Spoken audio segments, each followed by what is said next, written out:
한 부부가 부부싸움을 한 거예요. 근데 뭐 어느 가정이든지 한 번쯤은 겪어볼 법한 그런 뭐 부부싸움입니다.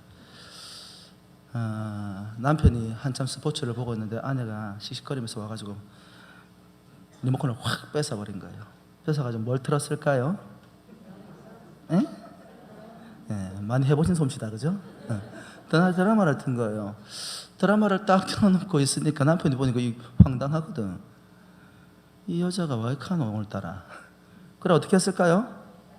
다시 확 뺏어가지고 뭘 틀었을까요? 스포츠를 튼 거예요. 그러다가 아내하고 남편하고 말싸움이 생겼네. 그리고 어디로 갔을까? 그 리모컨 들고 어디로 갔을까요? 어디로 갔을까요? 이혼 법정으로 간 거예요. 판사가 물은 거죠.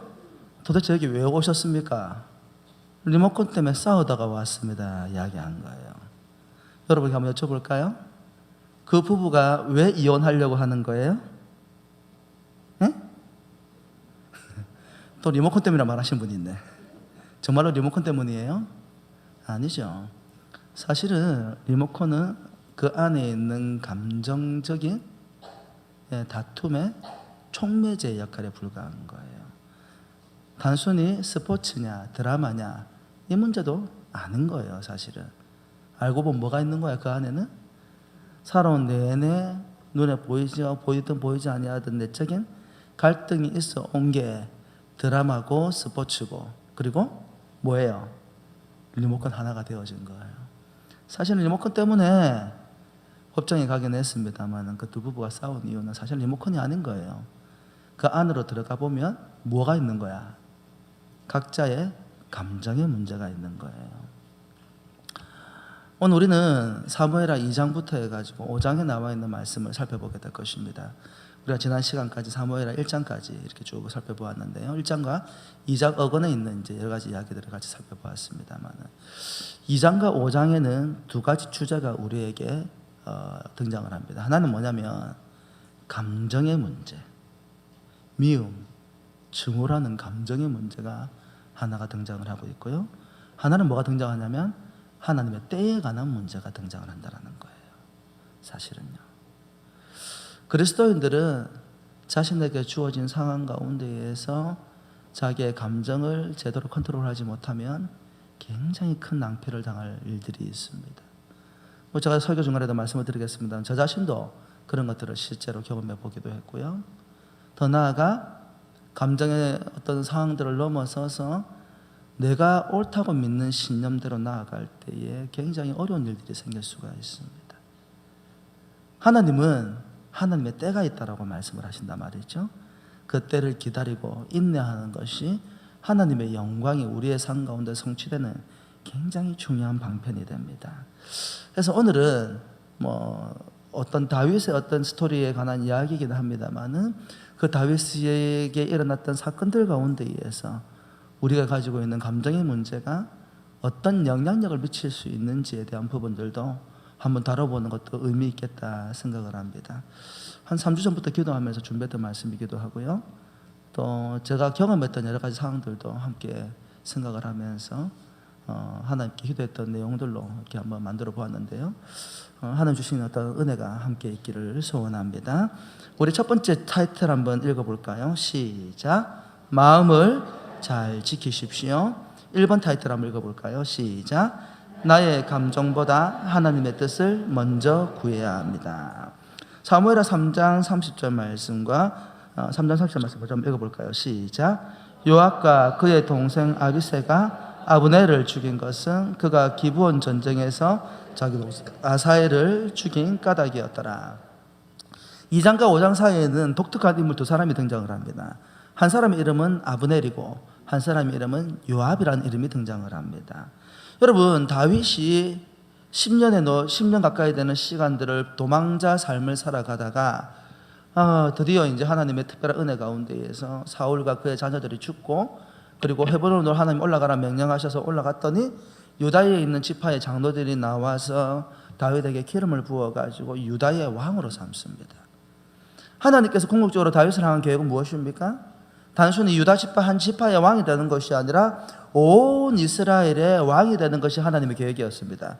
그럼에도 불구하고 다윗은 7년 6개월이라는 시간 동안에 유다 지파 하나의 지파만을 위한 남유다라는 왕국을 위한 이제 왕으로서의 시간들을 보내게 됩니다. 그리고 난 이후에 이제 온 이스라엘의 통치자가 되어지는 과정을 2장부터 해서 5장까지 우리에게 보여주고 있는 거예요. 근데 그 과정 가운데 등장하는 독특한 인물 두 사람이 있습니다.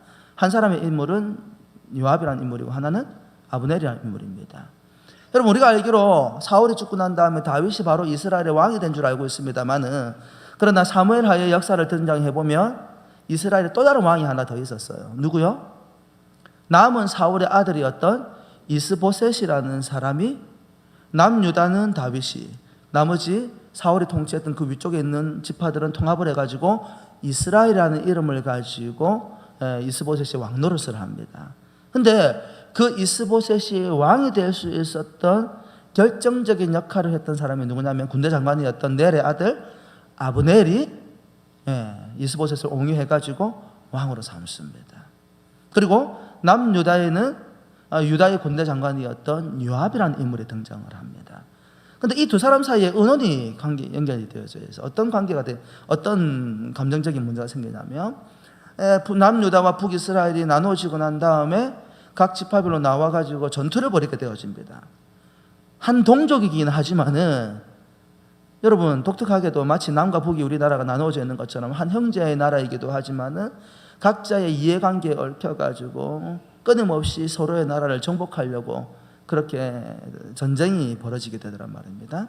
그 전쟁 가운데에서 아브넬과 요압이 항상 장군으로서 앞에 이제 전면에 등장해서 전쟁을 치르게 되는데, 우리가 읽었던 성경 말씀 보면 아시겠습니다만, 우리가 읽었던 사무엘하 3장 1절 말씀, 오늘 읽었던 본문의 내용 보니까 사울의 집과 다윗의 집 사이에 전쟁이 오래매 다윗은 점점 강하여 가고 사울의 집은 점점 약하여 가니라.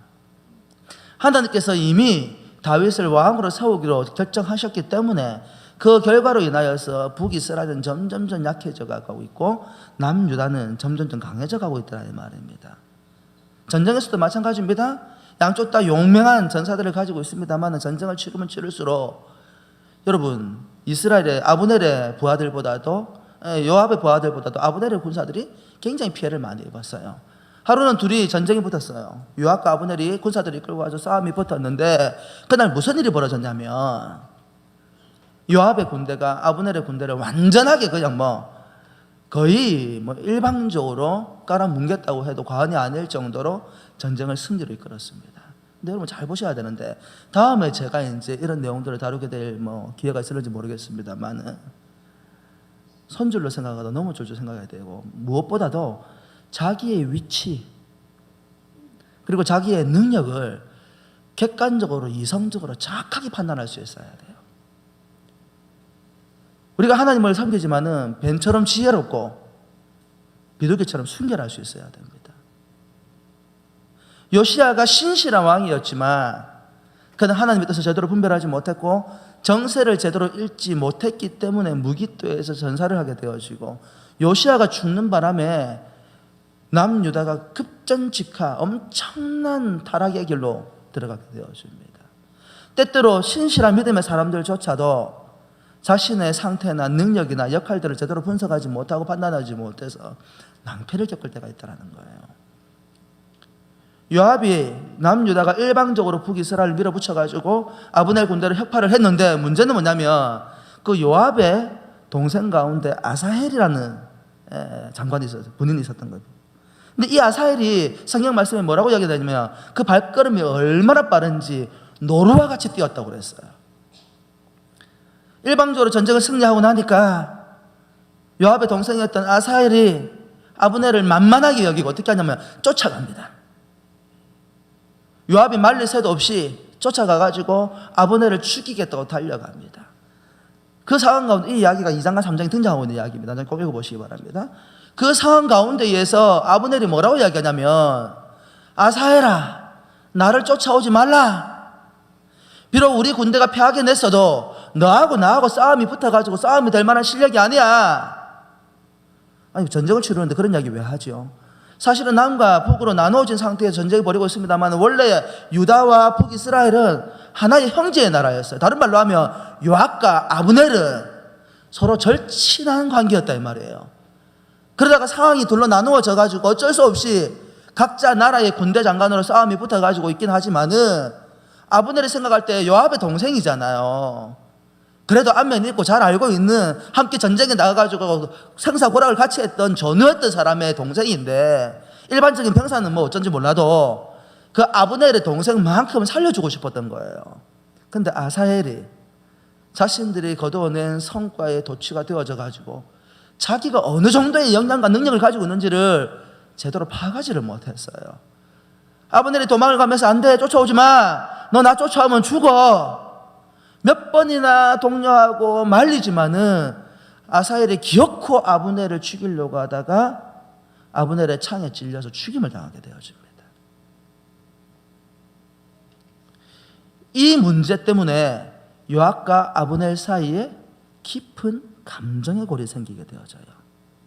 그러다가 무슨 일이 벌어지냐면, 오늘 우리가 다 읽지는 못했습니다만은 사무엘상 3장 6절부터 이후에 3장 6절, 7절과 8절 말씀해 보면 북이스라엘에게 이런 사건이 터지게 되어집니다.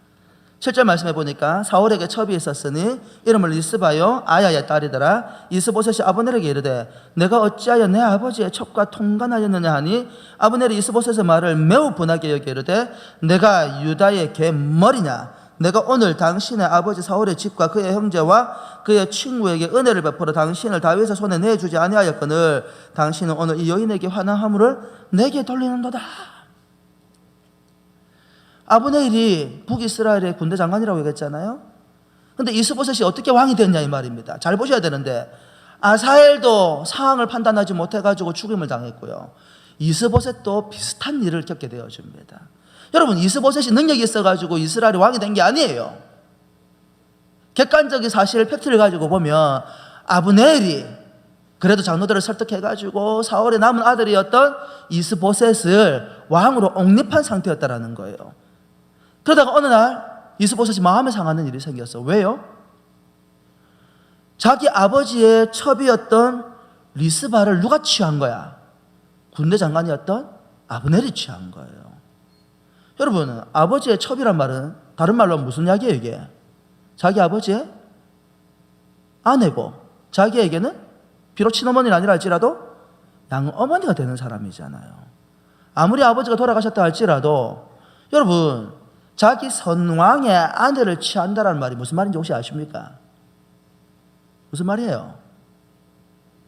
내가 그 왕의 대를 이어가겠다라는 말과 똑같은 의미로 보여지는 거예요. 역사적으로 볼 때에 반란이 일어나게 되어지면 앞서갔던 왕의 아내를 취하는 것이 개혁을 일으켰던, 반란을 일으켰던 왕들이 했던 보편적인 행위란 말이죠. 여러분, 이스보셋은 아브넬을 누를 수 있는 힘이 있었을까요? 없었을까요? 없었어요. 그럼 왜 이렇게 행동할 건가요? 첫 번째는 두려움이라는 감정, 두 번째로는 내가 왕인데라는 감정. 내가 왕인데 감히 내 어머니의 아내를 취해? 여러분, 그럼에도 불구하고 이스보셋은 자신의 상황과 처지를 정확하게 이해하지 못했어요. 믿는 사람들이 잘 알아야 되는데, 우리 청년들이 제가 종종 그런 이야기 합니다만, 이상적인 생각만 가지고 현실을 여러분 극복할 수 없습니다. 항상 냉정한 현실에 대한 이해가 필요할 때가 있다는 거예요. 내 감정이 아무리 끌어올라 봐도 때로는 그 감정을 누르고 냉정하게 현실을 들여다봐야 할 때가 있다는 거예요. 지금 아브넬이 실제 권력을 가지고 있는 사람이란 말입니다. 그 이야기를 듣는 순간 아브넬이 어떻게 하죠? 아브넬이 괘씸한 생각이 돼요. 감정이 폭발을 한 거예요. 뭐라고 얘기하죠? 야, 말은 그래, 겉으로는 임금님 이렇게 이야기하지만 속마음은 뭐야? 야, 니를 왕으로 세운 게 누군데 감히 네가 나한테 이런 식으로 행동을 해? 그래서 아브넬이 어떻게 하죠? 장로들을 다 끌어모아가지고 원래 이 나라를 하나님께서 누구에게 주려고 하셨느냐? 다윗이 아니냐? 때가 되었다. 다윗에게 이 나라를 돌려주자. 사실 장로들은요, 처음부터 다윗을 왕으로 세우고 싶었어요. 그럼에도 불구하고 아브넬이 그런 식으로 행동을 하니까 말도 못하고 있다가 이제 다윗에게 그 왕권을 돌려주겠다고 하니까 기뻐서 찬성을 했지요. 그래서 어떻게 하죠? 아브넬이 신하들을 이끌고 가가지고 다윗을 만납니다. 다윗이여, 왕께서 하나님께 당신에게 행한 그대로 이 나라를 당신에게 돌려드리고자 합니다. 다윗이 기쁘게 받고 잔치를 배설해가지고 아브넬을 돌려보냅니다. 그때에 누가 등장을 하냐면 마침 전쟁에 나아가가지고 전리품을 획득해서 기쁜 마음으로 돌아왔던 요압이 성 안에 들어와 보니까 무슨 일이 벌어진 거예요? 뭔가 잔치가 벌어진 거야. 이게 웬 잔치냐라고 물었더니 자신의 원수였던 아브넬이 이스라엘을 하나님께 다윗에게 갖다 바치겠다고 와가지고 다윗이 그 이야기를 듣고 기뻐서 잔치를 배설하고 돌려보냈습니다. 뭐라고? 아브넬을 그냥 돌려보내? 속마음은 이겁니다. 다윗은 미친 거 아니야? 북이스라엘의 실제 권력자가 누군데? 아브넬이 평화 조약을 맺고 이스라엘을 그 나라에 갖다 바치겠다고 했다고? 그 새빨간 거짓말이야. 그럴 리가 없어. 아브넬이 얼마나 비열한 인간인데. 왕에게 다윗한테 가가지고 똑같은 이야기합니다. 왕이시여, 당신 쏘은 거예요. 아브넬은 비열한 인간입니다. 자, 여기서 질문. 아브넬은 왜 그렇게 지금 이야기하고 있는 거예요? 객관적으로 상황을 정확하게 분석하고 있는 거예요? 아니에요. 뒤에 가면 그 이야기가 나옵니다만은. 사무엘하 우리가 읽었던 3장 30절 말씀에 뭐라 나와 있어요? 요압과 그의 동생 아비새가 아브넬을 죽인 것은 그가 기브온 전쟁에서 자기 동생 아사엘을 죽인 까닭이었더라. 객관적으로 냉정하게 현실을 파악하고 있는 것이 아니라 지금 아브넬에 대한 증오의 감정을 가지고 그 이야기를 하고 있는 거예요. 그래서 무슨 일이 벌어졌는데요? 전령을 보냅니다. 누구에게 말하지도 아니하고 다윗에게도 말하지 아니하고 전령을 아브넬에게 보내가지고 다시 아브넬을 불러드립니다. 그 이야기가 어디 등장하죠? 사무엘하 3장 26절부터 잠깐 말씀을 들여다보면 이에 요압이 다윗에게서 나와 전령들을 보내어 아브넬을 쫓아가게 하였더니 시라 운물가에서 그를 데리고 돌아왔으나 다윗은 알았다 몰랐다? 몰랐다라는 거예요. 27절 말씀에 아브넬이 헤브론으로 돌아오며 요압이 더불어 조용히 말하려는 듯이 그를 데리고 성문 안으로 들어가서 거기서 배를 찔러 죽이니 이는 자기 동생 무엇으로 말미암아? 아사엘의 피로 말미암음이었더라. 여러분, 요압이 왜 아브넬을 죽였어요? 국가를 위한 것입니까? 하나님의 영광을 위한 것입니까? 아닙니다. 단지 자기 감정에 매여 있는 거예요. 어떤 감정? 분노, 미움, 증오요. 여러분, 이 이야기가 왜 이렇게 심각한 이야기일까요? 지금 우리는 다윗이 이스라엘 전역의 전체의 왕이 되어주는 과정을 들여다보고 있습니다.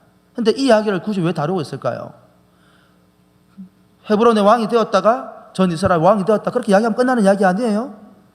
굳이 이 요압과 이 아브넬의 이야기를 왜 이 중간에 이렇게 실어 놓은 것일까요?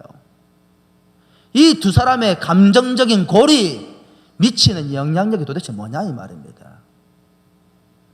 자기의 감정을 절제하지 못하고 감정대로 행동한 결과가 미치는 영향력이 도대체 뭐냐 이 말입니다. 여러분, 아브넬이 죽었다는 소식을 들었어요. 누가? 다윗이 그 소식을 듣고 난 다음에 어떻게 하죠? 31절 말씀해 보니까 다윗이 요압과 및 자기와 함께 있는 모든 백성에 이르되 너희는 옷을 찢고 굵은 배를 띠고 아브넬 앞에서 애도하라 하니라. 여러분, 사울과 요나단이 죽었을 때 활의 노래를 지어서 그들을 애도했던 다윗이 아브넬이 죽었다는 소식을 듣는 순간에 아브넬을 위한 노래를 지어서 다시 애도하고 있습니다. 이유가 무엇 때문입니까? 다윗이 큰 위기감을 느낀 거예요. 어떤 위기감? 다윗은 위대한 나라, 하나님의 통치하고 다스려가는 이스라엘의 왕이 되어야 될 사람입니다. 그런데 아브넬이 장로들을 만나가지고 이스라엘을 당신에게 넘겨주겠다고 그렇게 이야기하고 와서 다윗에게 이야기하고 오다가 죽임을 당한 거잖아요. 여러분, 이스라엘 사람들은 내용을 모릅니다. 이스라엘의 장로들은 내용을 모릅니다. 단지 어떤 소식만 들었어? 아브넬이 다윗에게 갔다가 죽었다라는 소식만 들은 거예요. 이 문제가 대단히 심각한 문제였어요. 왜냐하면 다윗이 어떤 왕이 될 것인지를 이스라엘 백성들이 보았다라는 것입니다. 사울의 시대가 지나가고 당신의 나라를 하나님의 뜻한 대로 돌려주겠다고, 하나님의 뜻대로 돌려주겠다고 갔는데 죽임을 당했다? 그러면 다윗이 왕이 되면 무슨 일이 벌어질까? 다윗을 지지하지 아니하고 추종하지 않았던 무리들은 아브넬과 같이 저 위대한 군대 장관 아브넬도 저렇게 처참하게 죽임을 당하는데 우리 같은 것들이야 어떤 일을 당할 수 있을까? 다윗이 우리를 다 죽일 수도 있겠구나. 그럼 다윗에게 심각한 위기가 닥친 겁니다. 더 정확하게 얘기해 볼까요? 다윗이 위기를 맞은 것일까요? 아닙니다. 다윗을 왕으로 세워 하나님이 통치하고 다스려가는 위대한 신정 국가를 세우시겠다라는 하나님의 계획의 위기를 맞은 것입니다. 우리는 그냥 화가 났을 뿐이라고 이야기합니다. 우리는 그 사람이 잘못했기 때문에 내 감정을 있는 것대로 표현했을 뿐이라고 이야기합니다. 정말로 그렇습니까? 물론 그럴 수 있어요.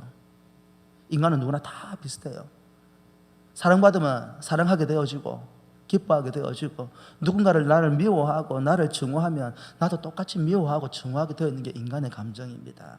그러나 그럼에도 불구하고 그리스도인의 삶의 방식은 달라야 한다는 거예요. 하나님의 언약의 백성들의 삶의 방식은 달라야 한다는 거예요. 아브넬이 다윗에게 온 이유는, 요압이 아브넬을 죽인 이유는, 이스보셋이 아브넬을 책망한 이유는 거기 어디에도 하나님이 없어요. 그저 개인적인 감정만 거기에 올라와 있을 뿐이지요, 사실은요. 그래서 무슨 일이 벌어지죠? 하나님의 위대한 왕국의 왕이 되어야 될 다윗이 심각한 위기에 직면하게 되더라는 것입니다. 잠언 16장 32절에 뭐라고 이야기합니까? 같이 한번 읽어볼까요? 시작. 노하기를 더디하는 자는 용사보다 낫고 자기의 마음을 다스리는 자는 성을 빼앗는 자보다 나으니라. 여기 기록이 되지 않았습니다만 잠언 4장 23절 말씀에 뭐라고 기록하냐면 이렇게 기록을 하고 있습니다. 모든 지킬 만한 것 중에 더욱 내 마음을 지키라. 생명의 근원이 이에서 납니다라. 여러분, 놀랍게도 뭐라고 성경이 이야기한 줄 아십니까? 잠언 4장 23절 말씀에서 우리의 감정으로 인하여 사람이 살기도 하고 죽기도 한다는 거예요. 그래서 잠언 16장 32절 뭐라 말해요? 노하기를 더디하는 사람은 용사보다 낫고 자기의 마음을 잘 다스리는 사람을 성을 빼앗는 자보다 낫다. 그리스도인은, 예수 믿는 사람들은 자기의 감정대로 살아가면 안 돼요. 그래서 주님께서 뭐라 말씀하셨어요? 누가 네 오른뺨을 때리거든 왼뺨을 내밀고, 누가 네 겉옷을 원하거든 속옷을 내어주고, 누가 너에게 오리를 가자 하거든 십리를 동행해 주라. 여러분, 2000년 전에 예수님께서 말씀하실 때에 실제로 그런 시대였어요. 누가 오른뺨을 때려요? 누가 왼뺨을 때려요? 로마 군인들이요, 권력을 가지고 있는 사람들이요, 아무것도 가지지 못하고 연약하고 약한 가운데 있는 그 백성들을 억압하는 사람들이 있었다라는 거예요. 누가 우리의 겉옷을 원해요? 로마 군인들과, 그리고 권력을 가지고 있는 사람들의 약한 자들의 겉옷을 원하면 어떻게 하라고요? 속옷까지 넣어주라고요. 누가 오리를 가자고 말하는데요?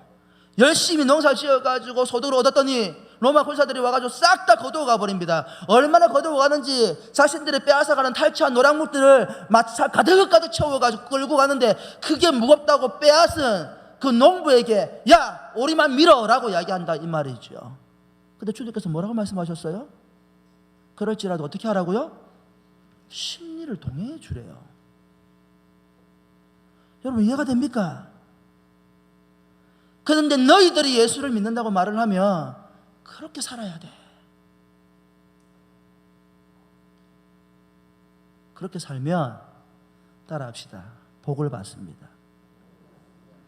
그러면 우리를 괴롭힌 사람은요, 하나님께서 뭐라 말씀하십니까? 원수 갚는 것이 하나님께 있다.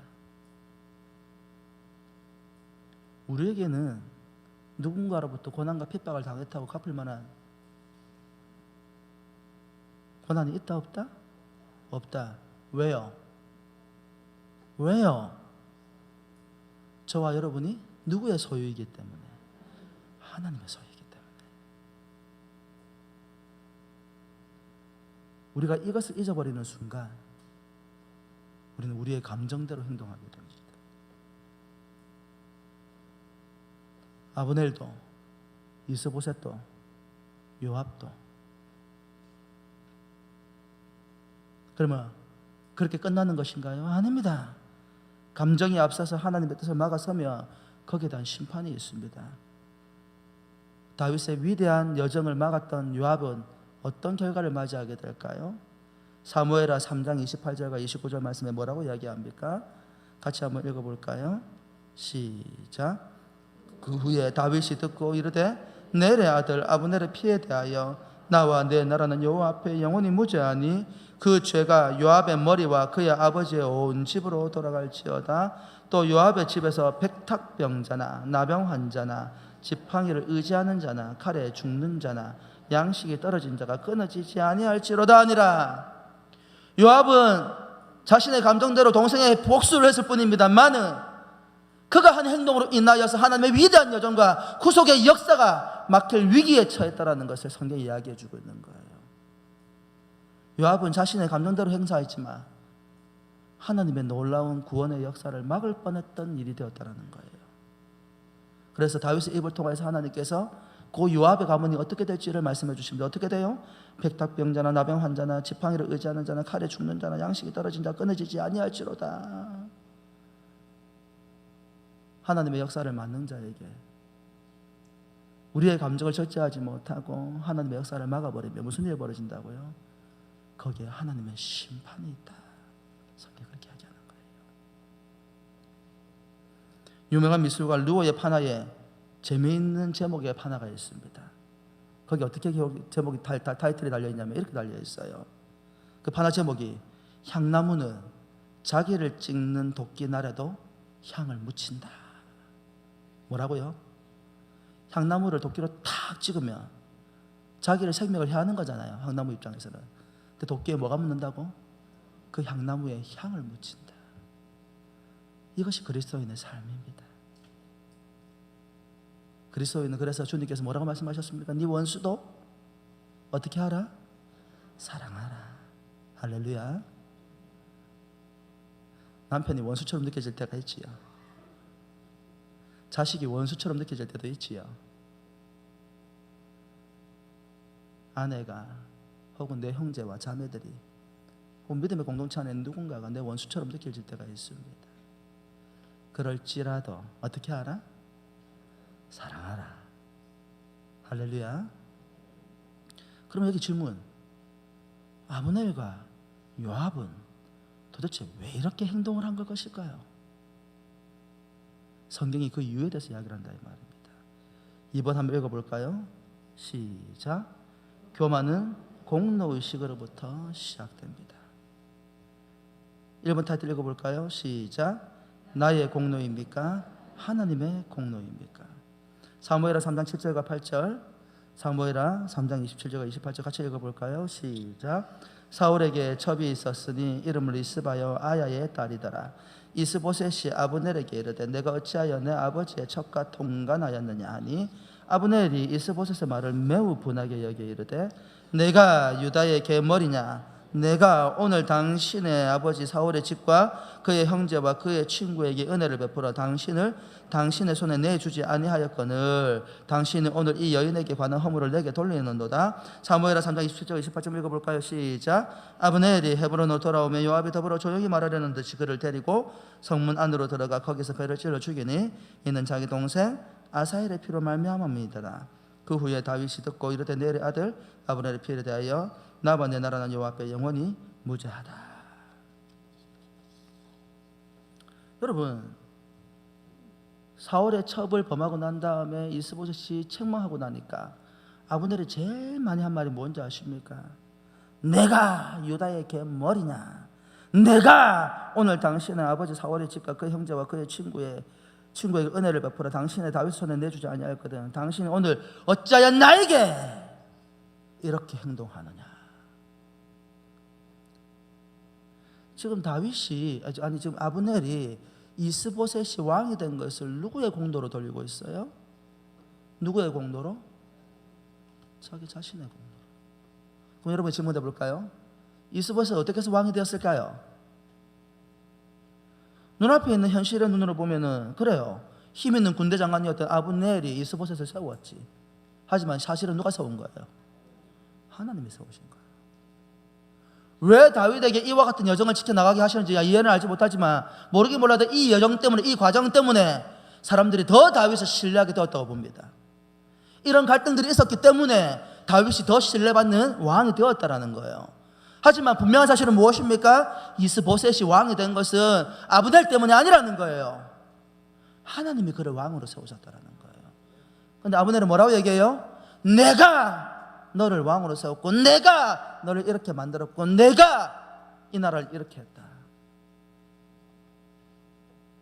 그가 한 일이 많지요. 그의 공로도 많습니다. 하지만 그 공로조차도 하나님께서 아브넬을 사용하셨기 때문인 거예요. 생각해 보십시오. 하나님께서 아브넬의 생명을 거두고 가셨으면 어떻게 이스보셋을 왕으로 옹립할 수 있겠어요? 제가 당리동에 아름다운 교회를 섬길 때에 목사님이 한 번도 저한테 10만 같이 가자 말씀하신 적이 없었거든요. 그때 제 나이가 겨우 이제 대학교 2학년에 불과했으니까 뭐 학교 또 다니면서 바쁘기도 했고요. 근데 어느 날 저한테 오셔서 그러시더라고요. 제가 새벽기도 설교에 한번 말씀드린 적이 있는 것 같은데 친구 아버님이셨거든요. 목사님이 저한테 10만을 같이 가자. 어디 가시는데요? 모모 집사 집에 10만을 좀 가야 될 것 같다. 왜요? 그 집사가 교회를 옮긴단다. 제가 그 말을 듣는 순간 대단히 충격을 받았습니다. 왜냐하면 다른 사람은 다 교회를 옮겨도 그 집사는 교회를 옮기면 안 돼. 제가 섬기면서 그걸 명확하게 알고 있었거든요. 제 친구 아버님이 원래 사업을 하시던 분이었어요. 30세까지 사업을 하는데 전 세계를 누비면서 사업을 얼마나 잘하셨는지, 하나님께서 얼마나 사업을 번창하게 하시는지요. 그 친구 어머님이 사장님 소리 들어가면서 떵떵거리고 잘 사셨거든요. 근데 30세에 하나님의 부르심을 받았네. 똑같은 사모님은 사모님인데 하루아침에 사장님 사모님에서 목사 사모로 전락을 한 거예요. 전락을 했단 말이 이상하나?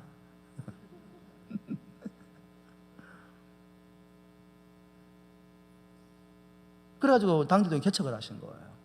신학을 마치고. 그때에 개척 멤버들이 좀 있었는데 그 목사님이 열심히 전도해가지고 형제들을 일가족을 전도를 해서, 그래서 그 당시에 그 집사의 형이 장로님이셨어요. 사촌 형이 되게 좋으셨는데 온 가족들이 말렸어요. 니는 딴 사람은 몰라도 니는 나가면 안 된다고. 근데 그 집사가 나가겠다는 거예요. 왜 그 집사가 나가면 안 됐냐면 그 집사가 소아마비 장애가 있었거든요. 그리고 공장에서 일을 하는데 이 경제적인 능력이 없으니까 아내가 뻑하면 도망을 가는 기라. 그럼 어떻게 하느냐? 목사님이 그 아내를 수소문에 또 찾아가 데려와요. 그래 좀 살다가 또 힘들어지면 또 도망가고, 그럼 목사님 또 찾아 또 데려오고, 그 반복한 시간이 10번쯤 되는 거예요.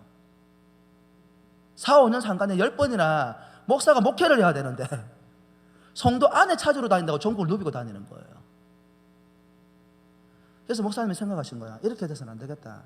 이 아내가 자꾸 도망가는 이유가 경제적인 이유 때문에 도망을 가니까 목사님이 생각하시기로 그 당시만 하더라도 재산이 조금 갖고 계실 때였으니까 내가 생활의 방편을 좀 만들어줘야 되겠다. 그래가지고 감천고개 있죠. 감천고개, 제가 거기 근처에 살았기 때문에 잘 알거든요. 그 버스 정류장 옛날에 있던데 지금도 있는지 잘 모르겠는데 그 옆에다가 금은방을 차려주신 거예요. 얼마 전에 제가 신방 갔다 오면서 보니까 없어졌더라고요. 있으면 제가 이 설교 안 하거든요. 혹시 지나가다 보실 수 있기 때문에. 거기 금은방을 차려주신 거예요. 그래가지고 어렵게 어렵게 잘 극복해가지고 한 10년 상간 지나가면서 살만하게 된 거예요. 근데 교회를 떠나겠대. 살만하게 되니까. 그래가지고 이제 목사님이 저를 데리고 신방을 가시는 거예요. 나는 왜 데려가는지 몰랐어. 신방을 가가지고 그때 그 금은방하고 애 공장 다닐 때 사모님이 애를 완전 업어 키우셨거든요. 옛날에 다 그랬어요. 우리 올롱 목사님이나 우리 어머님도 그렇게 하셨을 것 같은데, 사모님도 그렇게 하셨을 것 같은데, 옛날에 개척교회 하면 다 업어 키우고 자식들 다 봐주고 막 일하라고 막 독려하면서 이렇게 막 손잡아주고 키우고 밥 먹이고 그렇게 키웠단 말이에요. 그러니 그 자식들도 내 손주 같고 그 집사도 내 가족 같고 그렇게 지냈는데 어느 날 뭐 교회를 옮긴다 하니 낙심을 해가지고 또 신방을 갔는데, 그래 집사야, 딴 사람은 몰라도 너는 이렇게 가면 안 되는 거 아이가. 제가 그때 그 집사님이 한 말을 아직도 잊어버리질 않아요. 목사님, 제가 목사님 저한테 빌려주신 돈 11조 감사원금 절기연금으로 다 갚았잖아요. 여러분 웃으시네? 웃는 거 맞죠 이게? 제가 그 말을 듣는데요, 벌떡 일어나서 한 대 때리고 싶더라고. 때렸으면 오늘 저와 여러분들 서로 만나지 못하고 있을 것입니다.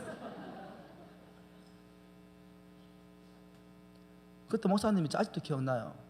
제 손을 딱 잡고 부르르 떠시는 거.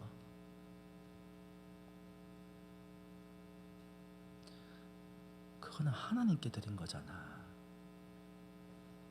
그 돈 가지고 목사님 잘 먹고 잘 살았잖아요. 개척교회인데? 목사님 2번 말씀 안 하시더라고요. 서준사 가자.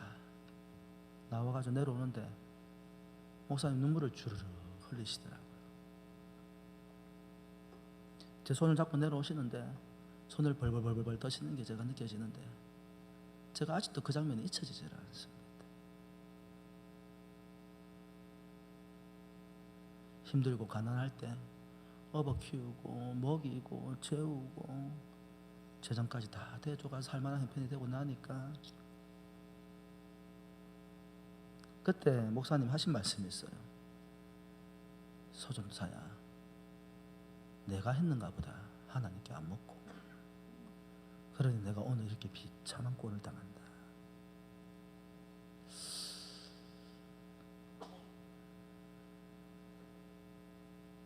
누가 한 것입니까?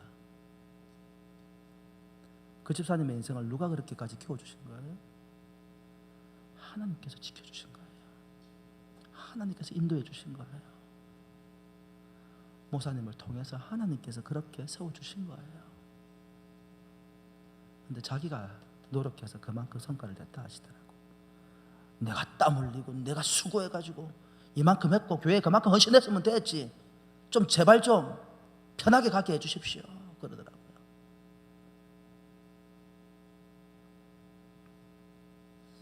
갑자기 궁금하네, 어떻게 살고 있는지. 아브넬이 그렇게 이야기했어요. 내가 요압이 왜 아브넬을 칼로 찔러 죽였을까요? 성경 말씀 잘 읽어보십시오. 나중에 다윗은 알지 못했더라. 신하인데 왕이 신하가 하는 일을 알지 못했더라.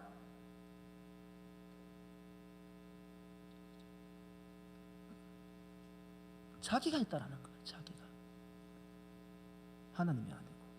그러면 이 공로의식의 마지막은 무슨 일이 벌어지는데요? 이번 타이틀 우리 한번 같이 읽어볼까요? 시작. 공로의식의 마지막은 하나님의 심판입니다. 사무엘하 3장 39절 말씀 같이 읽어볼까요? 시작. 내가 기름 부음 받은 왕이 되었으나 오늘 약하여서 수르야의 아들인 이 사람들을 제어하기가 너무 어려우니 여호와는 악한 자에게 그 악한 대로 갚으실지로다 하니라. 여러분, 놀라운 이야기가 여기 등장하고 있는 거예요. 다윗이 헤브론의 남유다의 왕이 되었음에도 불구하고 수르야의 아들이었던 요압을 제압을 하지 못했다 이야기하고 있는 거예요. 다른 말로 하면 요압이 아브넬과 같은 생각을 가진 거예요. 당신이 오늘 그 자리에 세워진 것이 누구 때문인데? 자기 중심적인 공로사상이 자기의 삶을 지배한 거예요.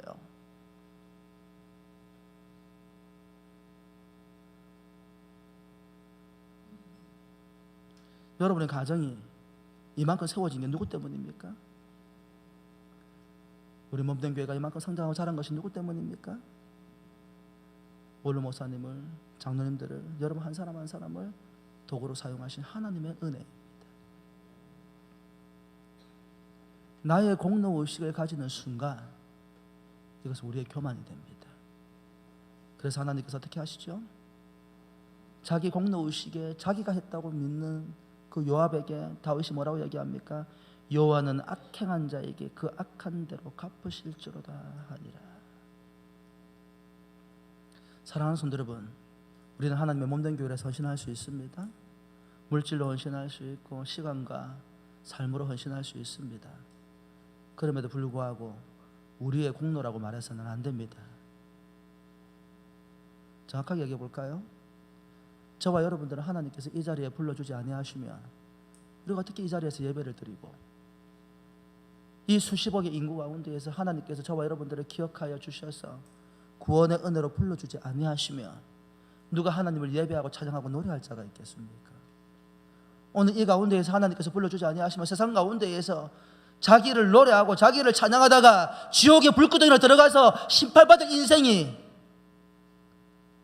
되지 않았을까요? 오늘 여기서 앉아서 예배 드릴 수 있는 것도 하나님께서 우리의 생명을 보존해 주셨기 때문에 여기 앉아서 예배 드릴 수 있는 거예요. 아닙니까? 그러니 하나님을 섬기는 일이 대단한 일은 아닌 것 같아요. 하나님께 헌신하는 일이 대단한 일은 아닙니다.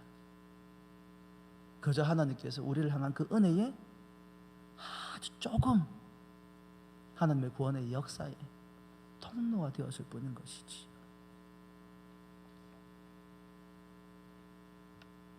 그렇게 믿고 하나님을 신뢰하고 믿음으로 살아가면 무슨 일이 벌어지는데요? 3번 타이틀 읽어볼까요? 시작. 하나님의 때는 반드시 옵니다. 여러분, 하나님의 때가 있습니다. 사무엘하 3장 1절과 사무엘하 3장 21절 말씀 같이 읽어볼까요? 시작. 사울의 집과 다윗의 집 사이에 전쟁이 오래매 다윗은 점점 강하여 가고 사울의 집은 점점 약하여 가니라. 사무엘하 3장 21절. 아브넬이 다윗에게 말하되 내가 일어나 가서 온 이스라엘 무리를 내 주 왕의 앞에 모아 더불어 언약을 맺게 하고 마음에 원하시는 대로 모든 것을 다스리게 하리이다 하니 이에 다윗이 아브넬을 보내매 그가 평안히 가니라. 전도서 3장 17절 말씀에 뭐라고 기록을 하고 있습니까? 시작. 내가 내 마음속으로 이르기를 의인과 악인을 하나님이 심판하시리니 이는 모든 소망하는 일과 모든 행사에 뭐가 있다? 때가 있음이라 하였으며. 여러분, 광야 생활에 도망치던 다윗이 헤브론에 중심을 하는 유다의 왕이 되어지고, 여러분 잘 들여다보십시오. 지금 이 이야기의 등장의 주인공이 다윗이 아니에요.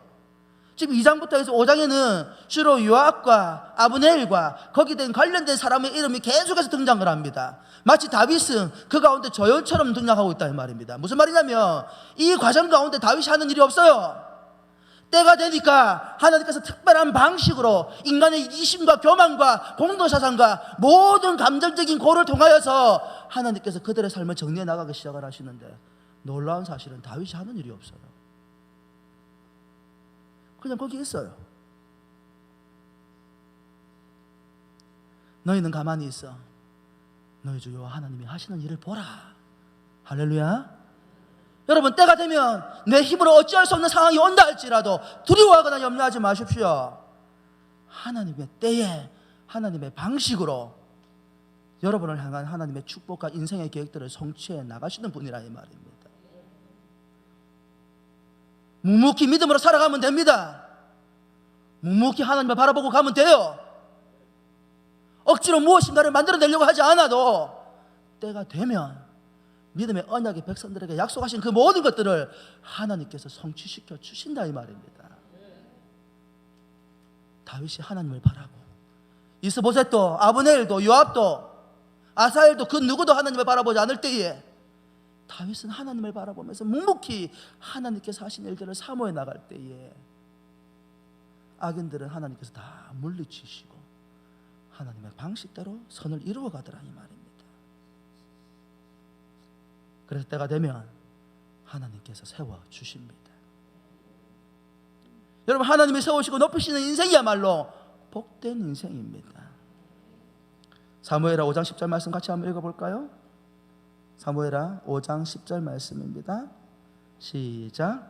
만군의 하나님 여호와께서 함께 계시니 다윗이 점점 강성하여 가니라. 아브넬도 요압도 이스보셋도 자신의 눈앞에 있는 현실과 권력과 이 모든 것들을 의지하고 인간의 인맥을 의지하여서 나아갈 때에 다윗은 누구만 의지했다고요? 살아계신 하나님만 의지했다고요. 그랬더니 악한 자들은 점점 물러가고 패하고 죽임을 당하고 사라져가고 소멸되어져 가는데, 누구는? 다윗은 누가 함께 계시기 때문에? 하나님이 함께 계시기 때문에. 어떻게 되더라? 강성해져 가더라. 사무엘하 5장 11절 말씀 같이 읽어볼까요? 시작. 두로왕 히람이 다윗에게 사절들과 백향목과 목수와 석수를 보내며 그들이 다윗을 위하여 집을 지으니 다윗이 여호와께서 자기를 세우사 이스라엘 왕으로 삼으신 것과 그의 백성 이스라엘을 위하여 그 나라를 높이신 것을 알았더라. 드디어 통일왕국의 왕이 되었습니다. 그러자 두로왕 히람이 다윗에게 사절들을 보내어가지고 온갖 재료를 다 보내어서 다윗의 왕국을, 다윗의 성전을, 궁궐을 짓는데 그 모습을 보면서 다윗이 깨달은 게 있는 거야. 야, 내가 이렇게 위대한 일을 하였구나. 가 아니에요. 누가?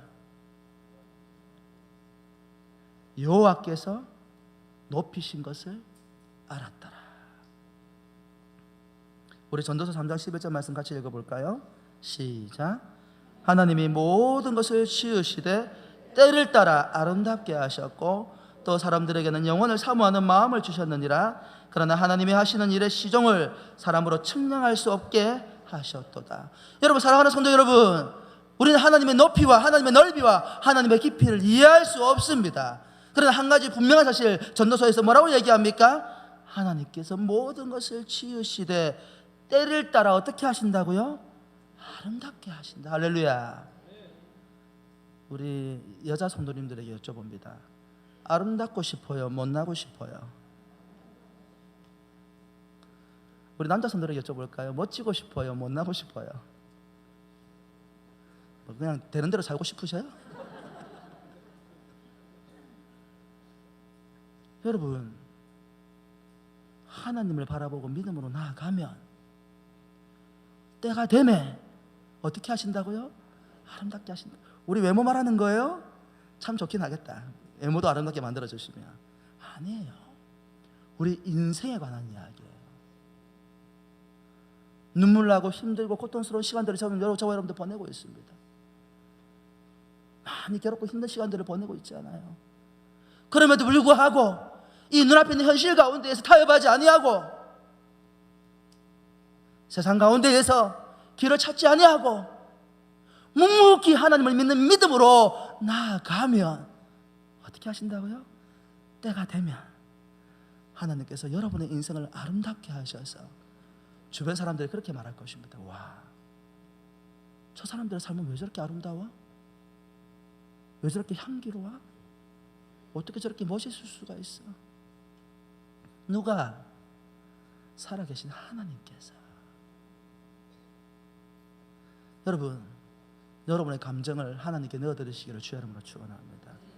사랑, 미움, 증오, 기쁨, 즐거움, 모든 감정들 있잖아요. 하나님께 넣어드리십시오. 왜냐하면 우리는 주의 종이기 때문입니다. 내 인생 모두를 하나님께 내어드리고 하나님이 기뻐하시는 대로 힘들고 어렵지만 믿음으로 한 걸음 한 걸음 살아가면 언제 우리는 하나님의 그 때를 알 수 없지만 때가 되면 저와 여러분의 인생들을, 우리 은한교회를 축복하셔서 아름답게 하실 것입니다. 이것이 우리가 믿음으로 살아야 되는 이유입니다. 측량할 수 없기 때문에 우리에게 믿음을 요구하십니다. 하나님이 어떻게 하실지 모르기 때문에 믿음을 요구하십니다. 그런데 믿음으로 살아가면 아름답게 됩니다. 기도하십시다.